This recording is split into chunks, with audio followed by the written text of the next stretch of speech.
Hello students, welcome to my YouTube channel. आज हम bill of exchange का अगला टॉपिक करेंगे।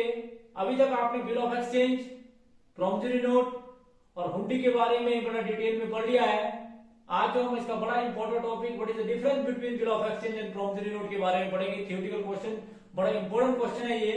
और साथ साथ में हम पढ़ेंगे कि किस प्रकार से चार केसेस के अंदर when the bill is retained till the date of maturity, when the bill is discounted from bank, when the bill is endorsed and when the bill is sent for collection, इन सब की किस प्रकार से journal entry की जाएगी, किस प्रकार से जर्नल एंट्री करते समय आप क्या क्या बातों को आप ध्यान में रखेंगे, वो सारी बातों के बारे में हम पढ़ेंगे। तो सबसे पहले बात करते हैं कि what is the difference between bill of exchange and promissory note. Bill of exchange और प्रॉमिसरी नोट के बीच में क्या अंतर है? तो प्रॉमिसरी नोट और बिल ऑफ एक्सचेंज के बीच में अंतर, difference between bill of exchange and promissory note. Promissory note और बिल ऑफ एक्सचेंज के बीच में डिफरेंस है नंबर एक, एक्सेप्टेंस। आप सभी जानते हैं कि बिल ऑफ एक्सचेंज में आपको एक्सेप्टेंस की आवश्यकता होती है, क्योंकि बिल ऑफ एक्सचेंज में ड्रायर और ड्राई अलग अलग पार्टी होती है।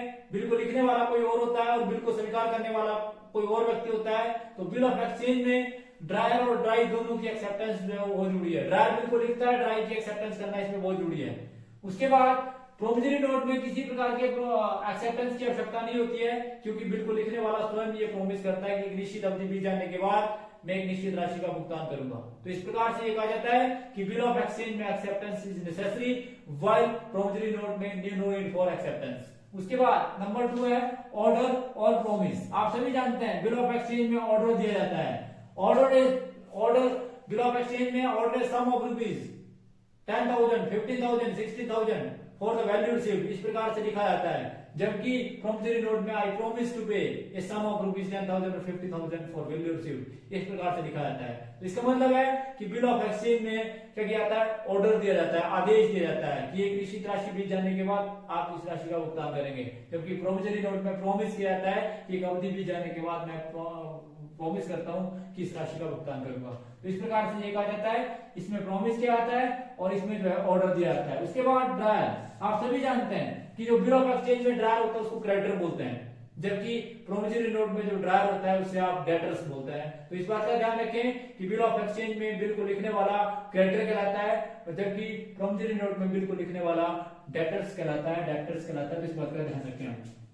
उसके बाद पार्टीज, आप सभी जानते हैं कि बिल ऑफ एक्सचेंज में 3 पार्टीज होती हैं, ड्रायर, ड्राई और पेई, जबकि बिल ऑफ एक्सचेंज में 2 ही पार्टी होती है, ड्रायर और पेई। तो इस बात का ध्यान रखें कि बिल ऑफ एक्सचेंज में जो है वो 3 पार्टी होती हैं, ड्रायर, ड्राई और पेई, जबकि बिल ऑफ एक्सचेंज में जो प्रॉमिसरी नोट में जो है वो 2 ही पार्टी होती हैं, एक ड्रायर और एक पेई। उसके बाद पेई, आप सभी जानते हैं कि बिल ऑफ एक्सचेंज में जो है बिल को लिखने वाला बिल की राशि को प्राप्त करने वाला हो सकता है, प्राप्त करता, पे मींस प्राप्त करता। तो बिल को लिखने वाला स्वयं प्राप्त करता हो सकता है, जबकि प्रॉमिसरी नोट में बिल को लिखने वाला कभी भी बिल को प्राप्त करता नहीं होता है, क्योंकि वो बिल की राशि का भुगतान करने की प्रॉमिस करता है। तो इस बात का ध्यान रखें। उसके बाद लायबिलिटी, आप सभी जानते हैं कि बिल ऑफ एक्सचेंज में जो लायबिलिटी होती है वो एक्सेप्टर्स की होती है।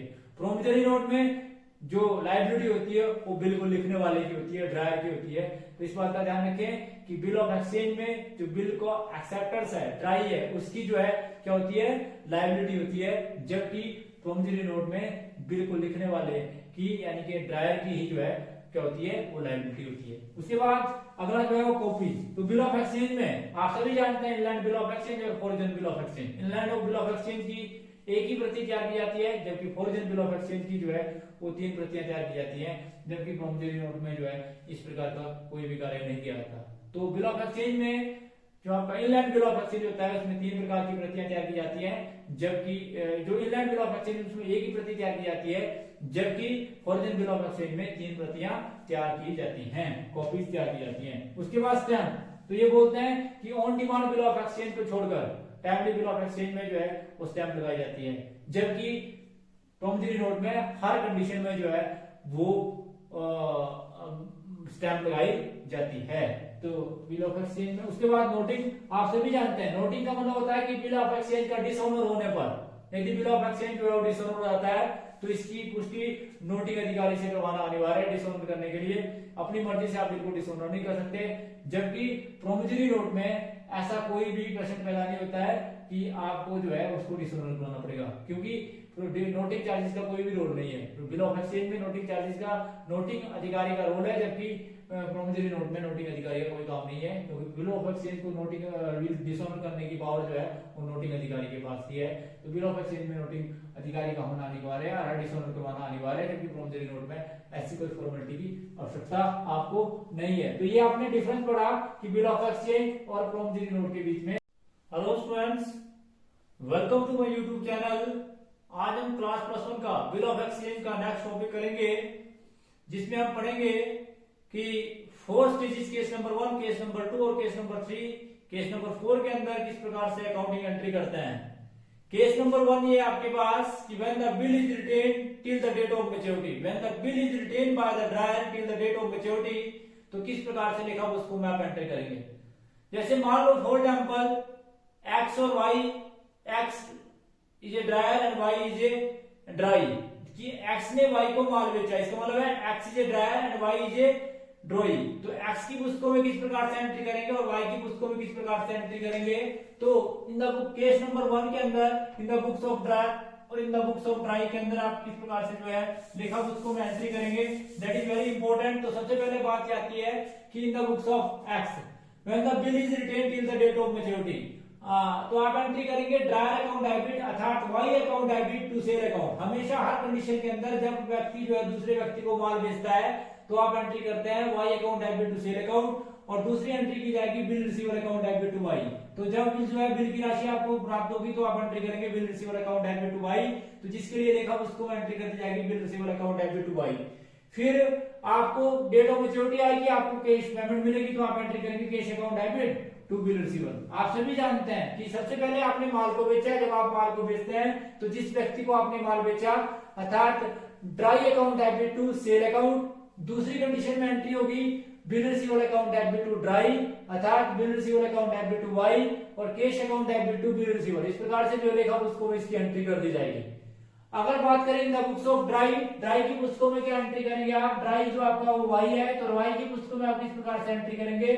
तो आप सबसे पहले इसने माल खरीदा तो एंट्री करेंगे purchase account debit, purchase account debit to X account, X means drawer, और इस दूसरी एंट्री करेंगे X account debit to bills payable, bills payable account को क्रेडिट किया जाएगा तो bill X account debit credit to bills payable account, फिर bills payable account को डेबिट किया जाएगा और डेट ऑफ मैच्योरिटी को bills payable account debit to cash account. इस प्रकार से लेखा उसको में इसकी एंट्री कर दी जाएगी। तो पहली कंडीशन के अंदर when the bill is retain by the drawer till the date of maturity in the books of drawer और in the books of drawee की पुस्तकों में क्या एंट्री करेंगे। तो मैंने जैसे आपको बताया पहली एंट्री जो की जाएगी drawee account debit to sale. अगर मान जो है आपने वाई को बेचा तो आप एंट्री करेंगे वाई टू सेल।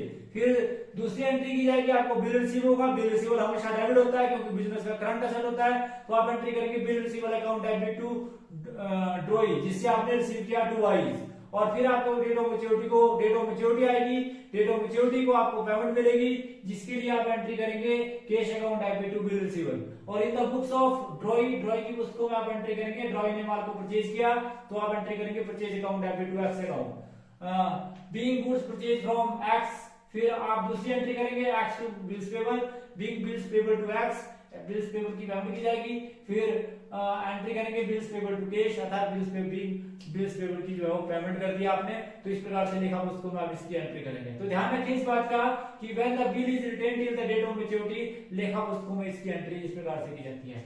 नंबर 2 बात कि when the bill is discounted from bank, तो आप ड्रायर की पुस्तकों में क्या एंट्री करेंगे कि when the bill is discounted from bank. तो पहली एंट्री बिल्कुल वही जैसे आप पहले केस में करते थे, आप एंट्री करते हैं ड्रॉई टू सेल अर्थात वाई टू सेल, दूसरी एंट्री जो की जाएगी बिल रिसीवर टू वाई अर्थात बिल रिसीवर टू ड्रॉई, और तीसरी एंट्री आपको कैश नहीं मिलेगा बल्कि आप उस बिल को लेकर जो है वो बैंक के पास जाएंगे तो आपका बैंक बैलेंस बढ़ेगा जिसके लिए आप एंट्री करेंगे bank account debit, bank account debit. और क्योंकि इस बिल को आपने डिस्काउंट पाया तो बैंक इसके बदले में आपसे कोई ना कोई चार्जेस लेगा जिसके लिए आप एंट्री करेंगे डिस्काउंट अकाउंट डेबिट और टू बिल रिसीवर अकाउंट। इस प्रकार से लिखा पुस्तकों में इसकी एंट्री कर दी जाएगी सेकंड स्टेज के अंदर, और इसकी पुस्तकों में सेम एंट्री अर्थात वाई की पुस्तकों में सेम एंट्री होगी। पहली एंट्री परचेज टू एक्स, दूसरी entry X to bills payable और तीसरी entry bills payable to cash.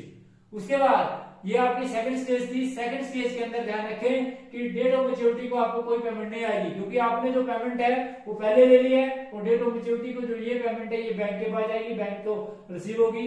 तो क्योंकि बैंक ने आपसे इसके बदले में डिस्काउंट ले लिया है, तो एंट्री करेंगे पहली कंडीशन के अंदर, दूसरी कंडीशन के अंदर वाई टू सेल, दूसरी बिल रिसीवेबल टू वाई, और तीसरी bank account debit, discount account debit to bill receivable. अब आपकी थर्ड कंडीशन आती है कि when the bill is endorse to Z, कि अब आपने जेड को इंडोर्स कर दिया तो in the books of drawer, in the books of drawee और in the books of endorse से आप इस प्रकार से एंट्री करेंगे। सबसे पहली एंट्री आपकी आएगी क्या कि Y account debit to sale, जो आप करते हैं हर कंडीशन में। फिर दूसरी आपको बिल रिसीवेबल होगा तो आपने एंट्री करनी है बिल रिसीवेबल टू वाई। तीसरी एंट्री जो आपकी होगी वो आपकी एंट्री होगी जी वाई अकाउंट डेबिट, जेड से अकाउंट डेबिट जिसको आपने बिल दिया, जेड से account debit to bill receivable, इस बिल को आप इंडोर्स कर देंगे जेड को, तो इस प्रकार से लेखा पुस्तकों में इसकी एंट्री कर दी जाएगी। फिर अगर बात करें ड्राई की, तो ड्राई की पुस्तकों में आप सेम एंट्री करेंगे, purchase to X, X to bills payable और बिल्स पेबल टू कैश। अगर बात करते हैं आप इंडोर्स की जेड की पुस्तकों में, तो सबसे पहले in the books of Z आपको बिल रिसीव हुआ तो आप एंट्री करेंगे bill receivable to X, bill receivable account debit to X, क्योंकि बिल रिसीव आपको रिसीव हुआ एक्स से, तो आप एंट्री करेंगे बिल रिसीवेबल टू एक्स।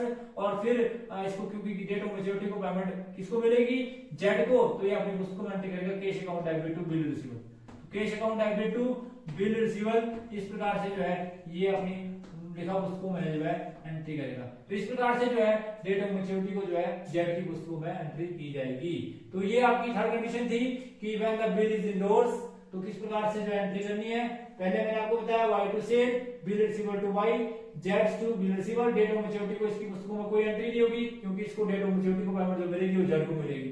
फिर आप एंट्री करेंगे purchase account debit to X, X to bills payable, bills payable to cash, Z की बात करें तो बिल रिसीवेबल टू एक्स और कैश टू बिल रिसीवेबल। इस प्रकार से लेखा पुस्तकों में इसकी एंट्री कर दी जाएगी। ये केस नंबर थर्ड था आपका कि थर्ड स्टेज में आप इस प्रकार से एंट्री करेंगे। आप केस नंबर फोर्थ में when the bill is sent for collection, कि जब आप बिल को सेंड करते हैं कलेक्शन के लिए, आप सबसे पहले माल को बेचते हैं तो आप एंट्री करते हैं वाई टू सेल, फिर आपको बिल रिसीव होता है बिल रिसीवेबल टू वाई, फिर आप एंट्री करते हैं जेड टू बिल रिसीवेबल, नहीं बल्कि इस बिल को जो है आप भेज देते हैं बिल सेंट फॉर कलेक्शन। आप एंट्री करते हैं बिल सेंट फॉर कलेक्शन, कि आपने जो बिल जो है वो सेंड कर दिया फॉर कलेक्शन के लिए, तो जिसके लिए आप एंट्री करते हैं bill sent for collection account debit to bill receivable.